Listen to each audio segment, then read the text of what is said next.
Hey, everybody, welcome back to the podcast. You're listening to the longest running superhero role playing game on earth. I'm your host, the Game Master, and today we're talking about the Avengers. But before we get into that, smash that like button, make sure you're subscribed, and leave us a comment. That helps us out with the YouTube algorithm, but also we love to hear from you guys. We've got an awesome community here, and that's thanks to you. So thank you so much for being here. So, all that said, let's dive in. The prologue to today's story begins in 1963, when there came a day unlike any other, when Earth's mightiest heroes found themselves united against a common threat. On that day, they became the Avengers. The original Ant-Man, the Hulk, Iron Man, Thor, and the Wasp teamed up to battle Thor's treacherous brother, Loki.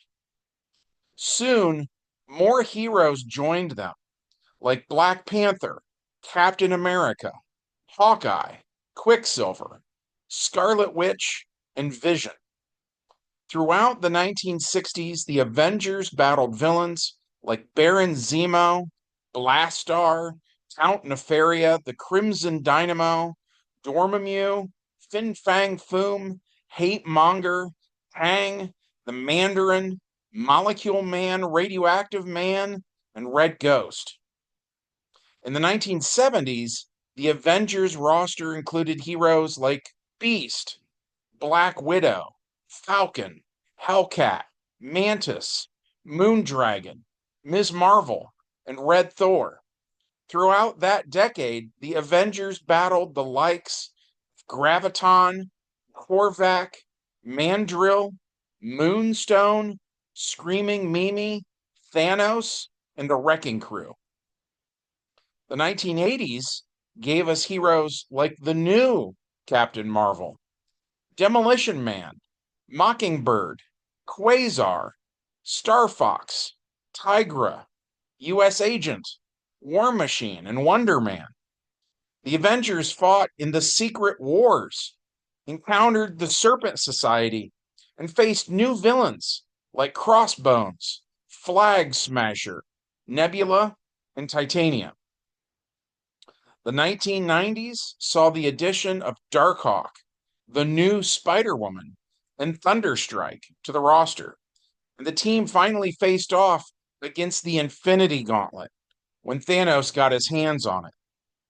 In 1997, the Avengers faced off against Onslaught, who was the embodiment of the conflict between Magneto and Professor Xavier. The world almost ended that day, but Earth's mightiest heroes saved it. Then, in the 2000s, the Marvel Zombies event took place, and nearly all the world's heroes were slain in a global zombie apocalypse. With the heroes gone, their children and grandchildren took up the mantle of their forefathers and kept evil at bay for nearly 15 years. Until one day, when Doctor Doom stormed hell itself in the hopes of retrieving the soul of his mother. He finally defeated Mephisto, and the gates of hell were flung open. All the villains who died over the years once more walked the earth and proved too much for the younger generation of heroes to deal with. So all the dead heroes returned too, and once again, they saved the world. Now, both the Avengers and their archenemies have returned after years of being away, and they find the modern world is very different from the one they remember. Which brings us to the main plot, which takes place on July 4th, 2025, on Earth K, where the SHIELD helicarrier Pandora is in the skies over New York. Pandora is a sort of mobile vault built to contain a variety of artifacts and supervillains, including the Shaper of Worlds, who is a bit of both. The Shaper began as a cosmic cube experimented on by the Skrull. He/it took on a more Skrull-like appearance, but with white skin, and the lower half of him/it looked mechanical. The Shaper had the power to alter reality and terraform a planet, but it lacked imagination, so it would only take action if it came into contact with another character. Unfortunately, on this particular day, that character is Flag Smasher, aka Karl Morgenthau, the son of a wealthy Swiss banker turned diplomat in Bern, Switzerland. Karl wanted to follow in his father's footsteps and became a diplomat until his father was trampled to death in a riot at a Latvian embassy. Karl then came to believe that humanity needed to do away with the concept of countries and nationalism that made people feel superior to those of different nationalities. As Flag Smasher, he spread anti-nationalist sentiment.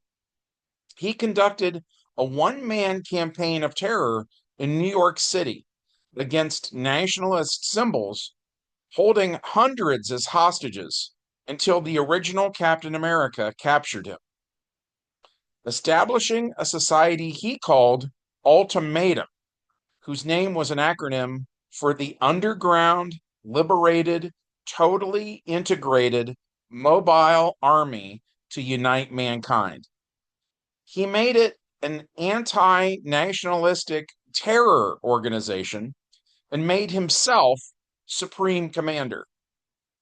With Ultimatum, he hijacked an American airliner, held its passengers hostage, and demanded the surrender of Captain America, who joined forces with S.H.I.E.L.D. to thwart his plot. When the adventure begins, Flag Smasher is taken aboard the Pandora by agents of S.H.I.E.L.D. The S.H.I.E.L.D. helicarrier crashes into the Statue of Liberty on the 4th of July. As the ship breaks apart, several important things happen. In one container was a zombie that is now free. Agents of S.H.I.E.L.D. try to contain it, but things go horribly wrong. And this is ground zero for the new zombie apocalypse. Several other powerful artifacts end up in the water, where they sink. And the Shaper of Worlds is now guided by the motivation of Flag Smasher. So the Shaper of Worlds begins to remake reality. A wave originating at the Statue of Liberty moves out in all directions at once, at a speed of 250 meters per second. When this energy hits the Statue of Liberty, every nut and bolt in it rusts to dust within moments, and the entire thing begins to collapse. The S.H.I.E.L.D. agents shooting at zombies notice their gear malfunctions, guns jam, radio batteries die, and the zombies feast. The reality wave races across the water, passing over a harbor patrol boat. Its engine dies, and the boat begins to take on water. The officers on board notice the American flag patch on their sleeves is sifting apart into nothing, which visually we described as looking like the Thanos snap. When the reality wave hits the mainland, privately owned vehicles are fine, but their license plates rust to dust and fall apart. Paperwork from the DMV in the glove box also rots away into nothingness. As the wave passes through Manhattan, ambulances and fire trucks break down. Fire hydrants contain no water. Any business that is subsidized by the government experiences a power outage. The wave hits the financial district, and paper money loses its ink, becoming useless. Digital records delete themselves, and chaos ensues. As the wave reaches airports, the equipment of the air traffic controllers goes dark. Planes are in danger of crashing into each other, and countless civilians are at risk. An Avengers mansion on a large view screen is Henry Peter Gyrick, the U.S. government liaison to the Avengers. He is alerting them to what's happening when the reality wave passes over the mansion. The communications equipment that the government gave the Avengers quits working. Captain America reverts back to being scrawny Steve Rogers because the super soldier serum was created by the government. Even the patriotic elements of his now baggy costume just sift apart. The colored paint flakes off of his shield, so on and so forth. Nonetheless, an Avenger named John Redbridge is wearing a pair of golden wrist bracers, which give him powers similar to those of Captain Marvel. So he flies into the sky to catch some of those airplanes that are headed for each other. Wolverine, who was a member of the X-Men but is currently an Avenger, teams up with the Wasp, and they head out onto the streets of New York City. Looting has already begun, and a cop and a criminal square off, but the cop's sidearm falls apart, while that of the criminal is just fine. So he opens fire. Wolverine's bones used to have adamantium covering them, but the Wolverine of Earth K has bone claws now.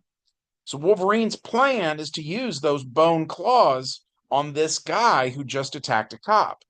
But before he can get to the guy, Wasp shrinks down and flies into the ear of the criminal, where she blasts him in the inner ear with her energy attack. The criminal is knocked out, and Wolverine is disappointed that he didn't get to do any damage. Wolverine and Wasp pretty much play good cop, bad cop throughout this entire game session, where Brad played Wolverine as wanting to hurt people, while my wife played the Wasp as the moral anchor of the two, reminding Wolverine that he needs to tone it down if he wants to keep being an Avenger. So Wolverine begrudgingly pulls his punches. They make their way towards the Statue of Liberty, encountering tons of looters and rowdy New Yorkers, many of whom hassle the heroes, demanding to know what the Avengers are doing about this.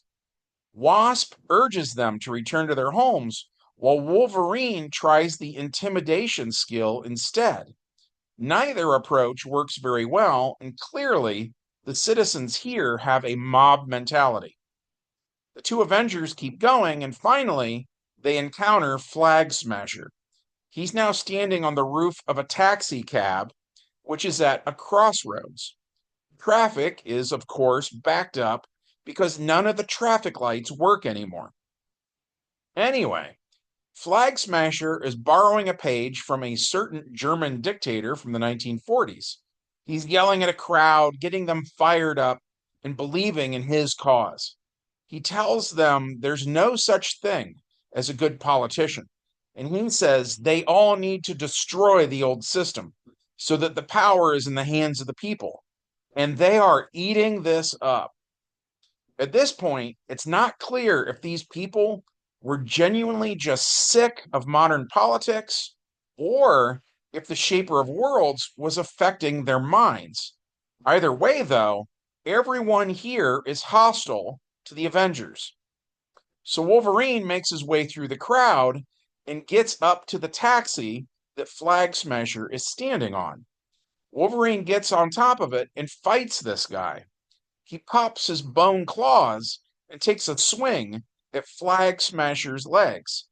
As he does, Wasp fires a blast at the villain, but the villain rolls incredibly high and manages to twist and contort his body while jumping, like Spider-Man dodging Green Goblin's throwing blades.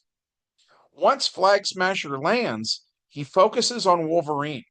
He pulls out a gas gun, but Wolverine slaps it aside, and Flag Smasher's crowd of zealots are tear gassed. As they fall back, the fight continues. Wolverine dives at Flag Smasher, who leapfrogs over him. Wolverine tumbles onto the hood of the cab, then whips around and growls at his opponent. Flag Smasher dives at Wolverine, who dodges. Flag Smasher slides off the front of the hood as Wasp shoots at him more, but misses. Wolverine brings bone claws down on the back of Flag Smasher's head, cutting through the strap that holds his goggles on. The claws also cut through the back of his headgear a bit, drawing blood. As he yells at Wolverine, Wasp flies by and shoots the inside of Flag Smasher's mouth with her electromagnetic attack. She gets a critical success, and bits of lightning burst off of the villain's fillings, electrocuting him just enough that he is knocked out finally. Which brings us to the epilogue. Wolverine wraps up Flag Smasher in his own cape and drags him to the top of the tallest building in the area, and then does his best Batman impression, dangling Flag Smasher over the side. They try to question the villain about what is going on and how he managed to make any evidence of the system just crumble away to dust. But their interrogation attempts fail. They decide that even Flag Smasher doesn't know why his wishes are coming true. But as they are looking over the edge, they see the crowd below, and specifically, they see the zombies now spreading their plague. And that was it for today's game session. We enjoyed it. We hope you enjoyed hearing about it. If so, smash like, make sure you're subscribed, and to leave a comment. And from all of us here at the longest running superhero role-playing game on Earth, we hope you have a good one, and we'll catch you in the next adventure. Bye.